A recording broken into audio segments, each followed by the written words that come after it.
I'm Ellen. I'm a final year fine arts student here at Loughborough, and my work for what I do, it mainly consists or explores everything that entails identity. I've always had a curiosity for the human condition, and I even studied psychology as an A-level. So I'm very fascinated with kind of like the social constructs that we've created and their effect on our behaviour.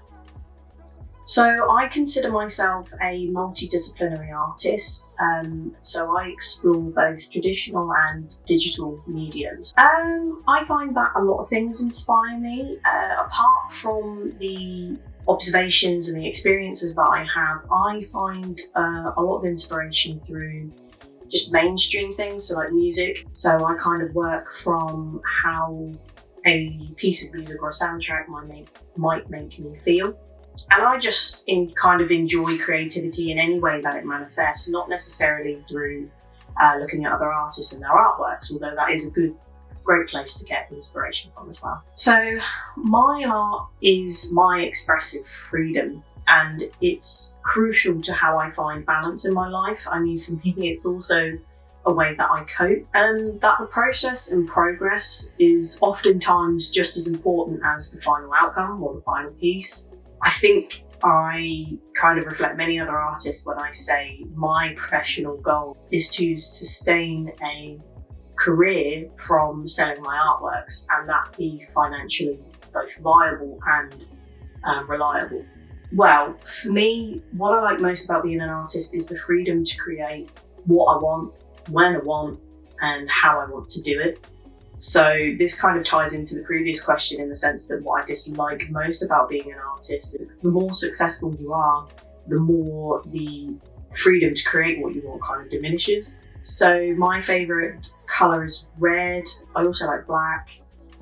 I've always thought that I'd still do something like hands-on. I've actually thought about becoming like a technical engineer a few times throughout my life.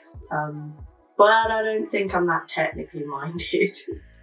Books, I suppose. I was an avid reader when I was young. Not that I wouldn't try, because I have tried it, but plants, especially like a field full of like wildflowers is just, I don't have a favourite in particular. Just kind of everything that emerged from the 20th century, I suppose. Not always, but most of the time I do kind of give them random names. Somewhere warm, that's for sure. Probably somewhere kind of isolated, not completely isolated, but don't know specifically where. I suppose for me, it's if I'm painting, let's say, if I'm constantly stepping back to kind of try and see what else I can put into a painting. I think normally I kind of note to myself that's kind of like a 10-minute warning to finish up, wrap up. Probably an artist that, has made a career off of selling their artwork. It's a reliable source of income, but that they're also gaining a sense of fulfillment whilst doing it as well. I think for my practice at the moment, I purchased a tube of phosphorescent paint, so that like glow in the dark stuff.